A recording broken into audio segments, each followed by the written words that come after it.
ایک آدمی بہت زیادہ بوڑھا ہو چکا ہے، بڑھاپے کی عمر کو پہنچ چکا ہے، اب روزہ رکھنے کی وجہ سے اس کو بہت زیادہ تکلیف ہوتی ہے، وہ روزہ رکھ نہیں پاتا ہے، تو اللہ تبارک و تعالیٰ نے ایسے شخص کو روزہ معاف کر دیا۔ لیکن اب اس روزے کے بدلے اس کو فدیہ جو ہے ادا کرنا ہوگا۔ وہ فدیہ کیا ہے؟ طعام و مسکین، ایک مسکین کے ایک دن کے کھانے پینے کا اس کو انتظام کرنا ہے۔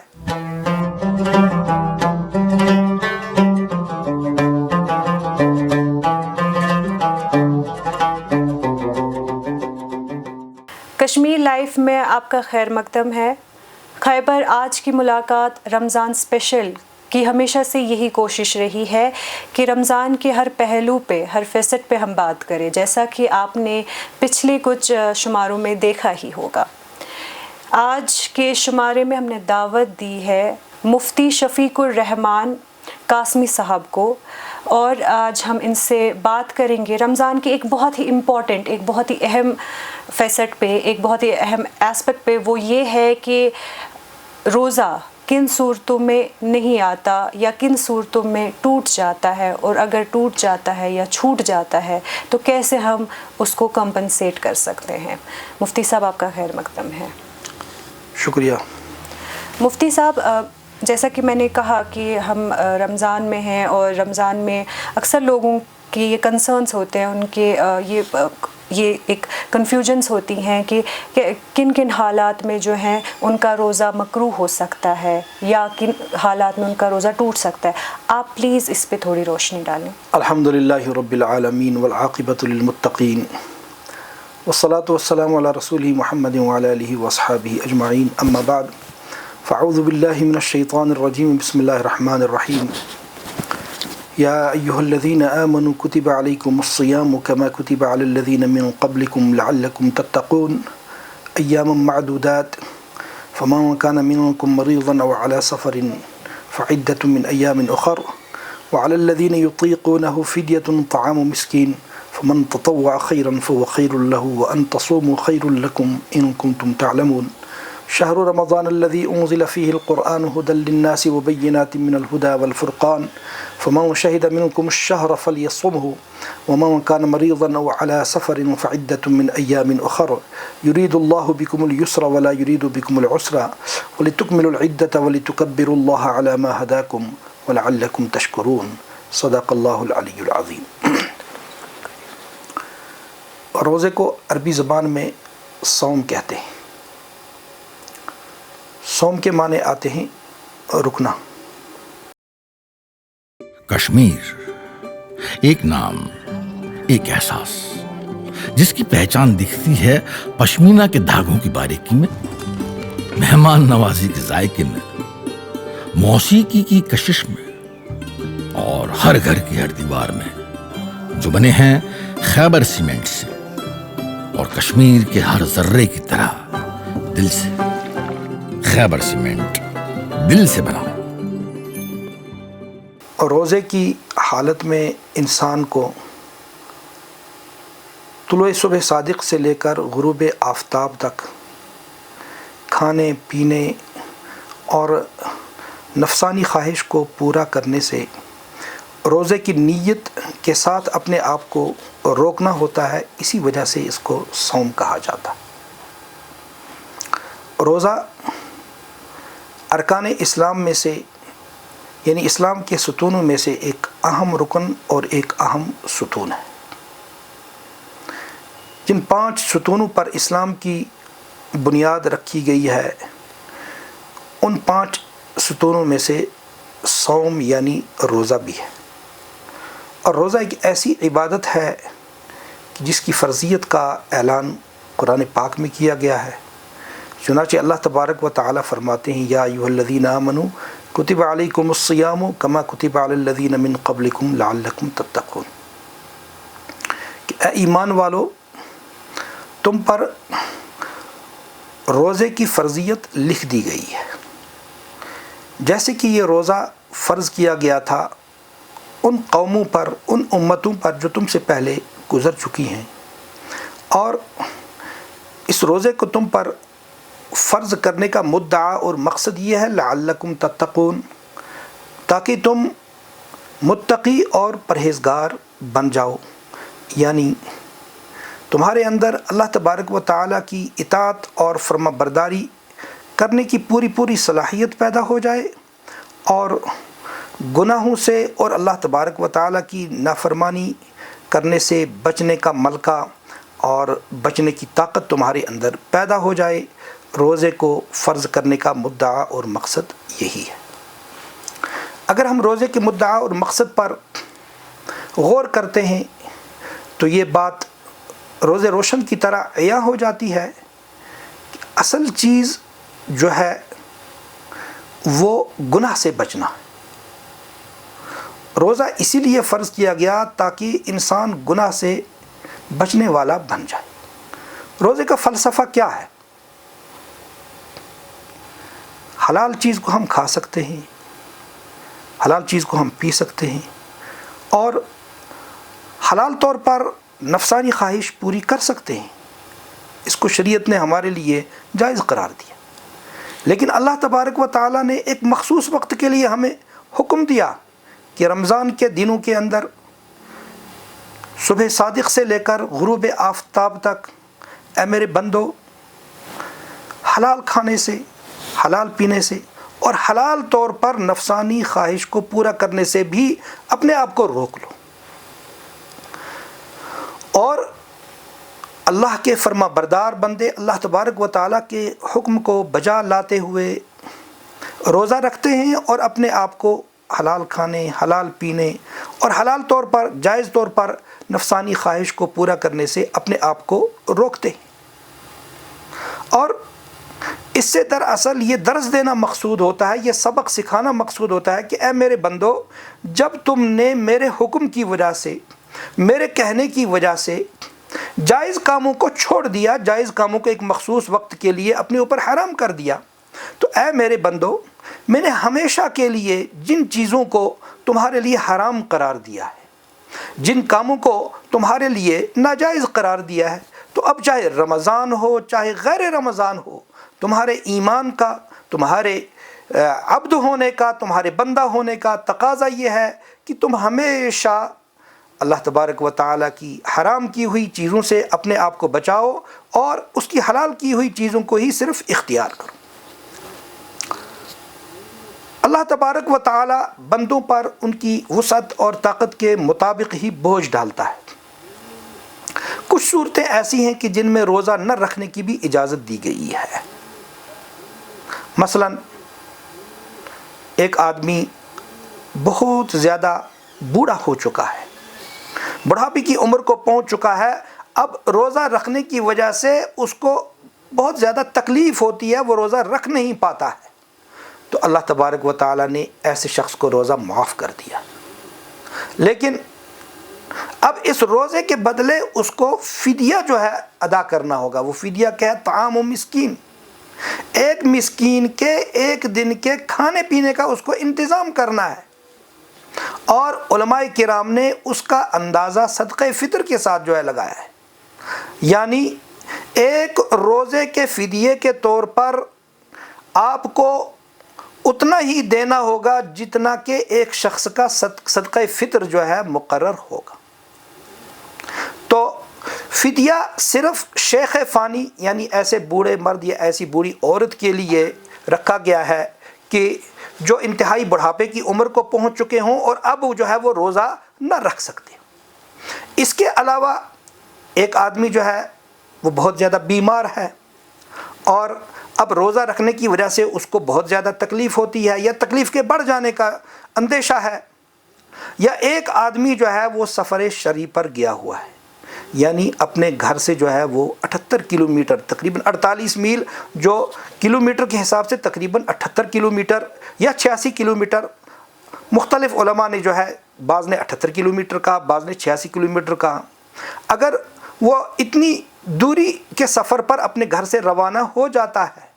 تو اب بیمار شخص کے لیے اور اس مسافر کے لیے شریعت نے یہ گنجائش رکھی ہے کہ وہ بیماری کی حالت میں اور سفر کی حالت میں روزہ نہ رکھے، لیکن پھر ساتھ ہی ہے فعدۃ من ایام اخر، کہ جب بیمار رمضان کے بعد صحت مند ہو جائے گا اللہ تبارک و تعالیٰ کے فضل سے، اور جب یہ مسافر خیر و عافیت کے ساتھ اپنے گھر لوٹ آئے گا تو اب تندرستی کی حالت میں اور مقیم ہونے کی حالت میں ان کو جتنے دن ملیں گے اتنے دنوں کی قضا کرنی ان کے ذمے لازم ہوگی۔ اسی طرح دودھ پلانے والی عورت جو اپنے بچے کو دودھ پلاتی ہے اپنے پستان کا، یا جو عورت پریگنٹ ہے، حالت حمل میں ہے اور روزہ رکھنے کی وجہ سے حاملہ کو اپنی جان کا خطرہ ہے یا اپنے شکم میں جو بچہ پل رہا ہے اس پر جو ہے خطرہ اس کو محسوس ہو رہا ہے، یا اسی طرح دودھ پلانے والی عورت بہت زیادہ کمزور ہو جاتی ہے خود روزہ رکھنے کی وجہ سے، یا اس کے بچے کو جو ہے اس کے روزہ رکھنے کی وجہ سے نقصان پہنچنے کا اندیشہ ہے، تو ان کو بھی شریعت نے اجازت دی ہے کہ وہ فی الحال جو ہے روزہ نہ رکھیں، اور جب ان کا یہ مسئلہ حل ہو جائے تو اس کے بعد جو ہے وہ اپنے روزے کی قضا رکھیں گی۔ اس کے علاوہ ایک عورت جب اس کو ماہواری آ رہا ہو، یعنی جس کو ہم مینسز کہتے ہیں، مینسز کی حالت میں، یا اسی طرح نفاس کی حالت میں، یعنی بچے کی پیدائش کے بعد جتنے ایام تک ایک عورت کو بلیڈنگ کا سلسلہ جاری رہتا ہے، اب اس کی زیادہ سے زیادہ جو ہے حد 40 دن ہے، اور کم از کم کی کوئی حد نہیں ہے، وہ 1 دن بھی ہو سکتا ہے، 10 دن بھی ہو سکتے ہیں، اپنی اپنی عادت ہوتی ہے ہر ایک عورت کی۔ تو ان دنوں میں عورت کے لیے روزہ رکھنا بالکل جائز نہیں ہے۔ ہاں جب وہ ٹھیک ہو جائے گی تو اس کے بعد اب اس کو دیکھنا ہے کہ اس کے کتنے روزے چھوٹ گئے ہیں رمضان کے، تو اس کے ذمے ان روزوں کی قضا کرنی ضروری ہوگی، فدیہ دینے سے کام نہیں چلے گا۔ باقی روزہ کن چیزوں سے مکروہ ہوتا ہے تو اس سلسلے میں جو ہے مختصراً یہ یاد رکھنا چاہیے کہ کوئی بھی گناہ کا کام اس سے روزہ جو ہے مکروہ ہو جاتا ہے۔ مثال کے طور پر ایک آدمی نے روزہ رکھا ہوا ہے اور اپنی زبان پر وہ کنٹرول نہیں کرتا ہے، اپنی زبان پر وہ قابو نہیں پاتا، ادھر سے روزے دار بھی ہے ادھر سے گالم گلوچ بھی کر رہا ہے، ادھر سے وہ روزے دار بھی ہے اور ادھر سے لوگوں کی غیبت بھی کر رہا ہے، لوگوں کی پگڑی بھی اچھال رہا ہے۔ یا اسی طرح ایک آدمی نے روزہ رکھا ہوا ہے اور وہ اپنی نگاہوں پر جو ہے کنٹرول نہیں کر رہا ہے، ہر ایسی جگہ جو ہے وہ اپنی نگاہ بھی ڈال رہا ہے کہ جہاں اس کو دیکھنا جائز نہیں۔ اسی طرح وہ اپنے کانوں سے کوئی ایسی چیز سن رہا ہے کہ جس کو شریعت نے سننا جو ہے جائز قرار نہیں دیا ہے، تو ان تمام چیزوں سے روزہ مکروہ ہو جاتا ہے، یعنی روزے کی روح جو ہے وہ ختم ہو جاتی ہے۔ اگرچہ ہم یہ کہیں گے کہ اس کا روزہ ہو گیا، لیکن بہرحال وہ روزے کے ثواب اور روزے کی فضیلت سے جو ہے وہ محروم رہے گا۔ پھر روزہ جو ہے بعض حالتوں میں جو ہے ٹوٹ جاتا ہے۔ بالکل۔ اب اگر مثال کے طور پر ایک آدمی وضو کر رہا تھا، اس کو اپنا روزہ یاد تھا اور وہ کلی کر رہا تھا، اور کلی کرتے کرتے جو ہے پانی اندر چلا گیا، تو اب شرعاً جو ہے اس کا روزہ ٹوٹ جائے گا۔ اچھا۔ لیکن اس صورت میں چونکہ اس نے جان بوجھ کر نہیں کیا ہے، وہ گناہ گار بھی نہیں ہوگا اور اس پر کفارہ بھی لازم نہیں ہوگا، بلکہ اس کو صرف ایک روزے کی قضا کرنی ہوگی، یعنی ایک روزے کے بدلے اس کو ایک روزہ رکھنا ہوگا۔ لیکن اگر کسی شخص نے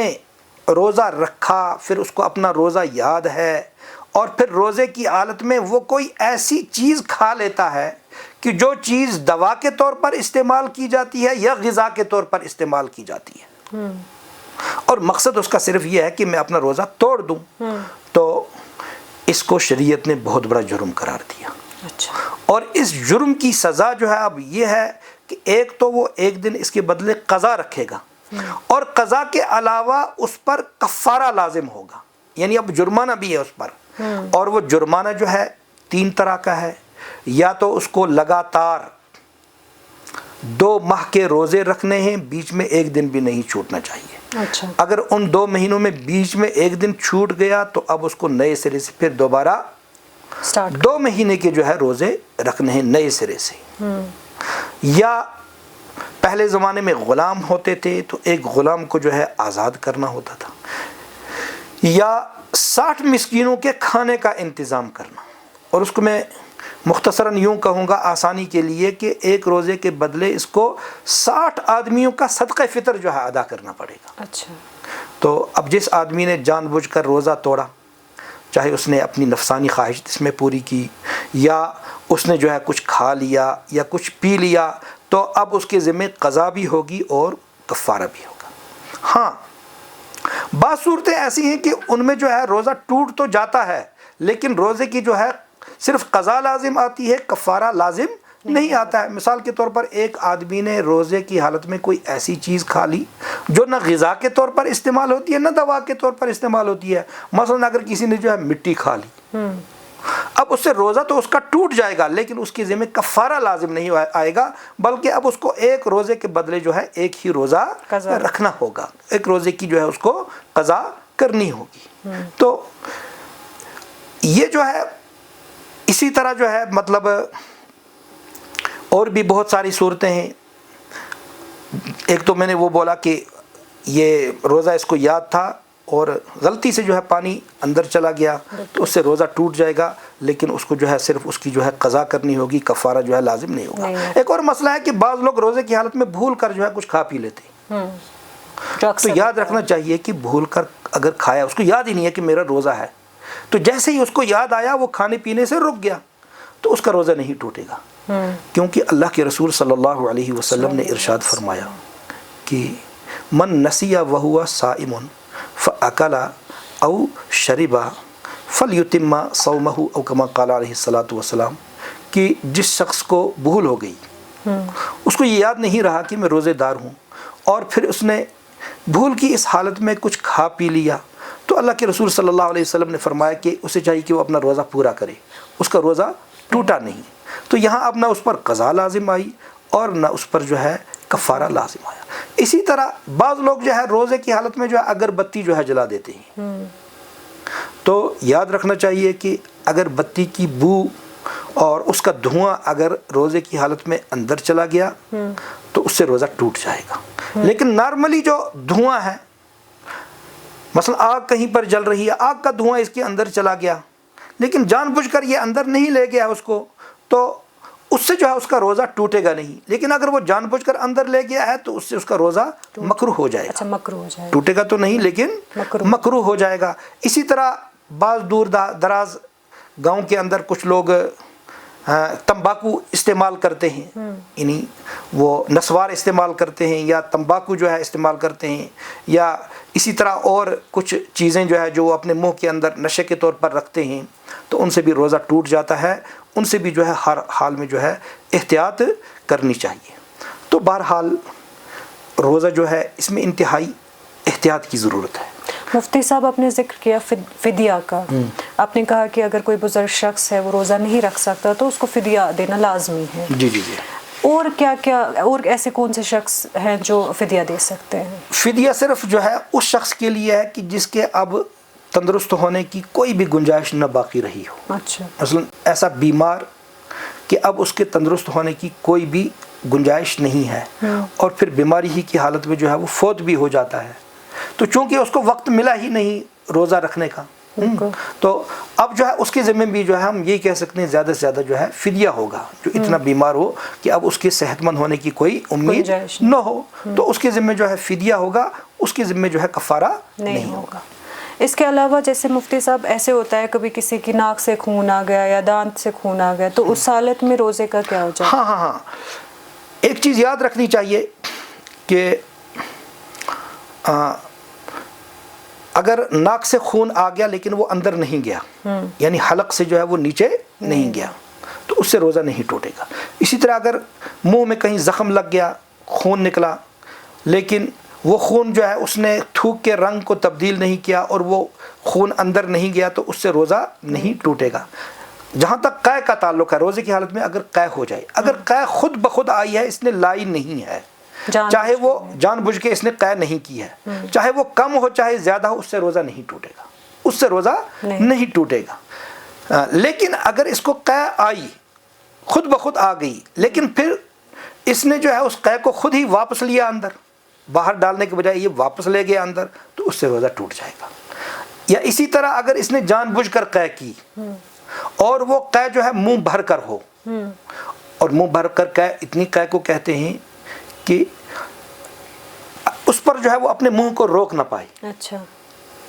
اب یا تو وہ اکٹھی آ سکتی ہے یا تھوڑی تھوڑی کر بھی آ سکتی ہے. اگر ایک ہی مجلس میں اس نے تھوڑی تھوڑی قے کی، اب اگر ہم اس کو ایک جگہ جو ہے جمع کرتے ہیں وہ اتنی ہو جاتی ہے کہ منہ بھر قے کے برابر ہو جاتی ہے، تو چونکہ اس نے جان بوجھ کر وہ قے کی ہے تو اس سے بھی جو ہے اس کا روزہ ٹوٹ جائے گا، اور اس پر جو ہے کفارہ تو نہیں ہوگا لیکن بہرحال روزے کی قضا جو ہے اس کی ذمہ لازم ہو جائے گی. یا اسی طرح کسی نے کوئی خواب دیکھا اور خواب کی حالت میں جو ہے اس پر غسل جو ہے فرض ہو گیا تو اس سے روزہ نہیں ٹوٹتا ہے. اچھا. یا اسی طرح کسی نے جو ہے کوئی خیال لایا اپنے ذہن میں اور اس کی وجہ سے جو ہے اس پر غسل واجب ہو گیا تو اس سے اس کا روزہ تو ٹوٹ جائے گا، قضا اس سے اس کا روزہ جو ہے نہیں ٹوٹے گا، نہ اس پر جو ہے قضا جو ہے لازم ہوگی. لیکن اگر خدا نخواستہ جو ہے اس نے جو ہے مثلا میاں بیوی نے ایک دوسرے کو چھوا، ہاتھ لگایا، تو اس صورت میں اگر روزہ ٹوٹ گیا تو اس کی جو ہے قضا لازم آئے گی. بہت شکریہ آپ کا مفتی صاحب، آپ نے اپنے قیمتی وقت میں سے آج ہمیں اپنا وقت دیا اور ہماری معلومات میں اضافہ کیا اور کئی ایسے معاملات پہ بات کی جن کی وجہ سے جو کنفیوژنس ہیں وہ کلیئر ہو گئے ہوں گے. مجھے امید ہے اس بات کی. جانے سے پہلے آپ کے لیے ہمارے اسپانسرز خیبر سیمنٹ کی طرف سے یہ چھوٹا سا تحفہ، پلیز اسے قبول فرمائیں. جزاکم اللہ خیرہ. اس کی ضرورت نہیں تھی لیکن اب آپ نے رکھا ہے تو جزاکم اللہ خیرہ.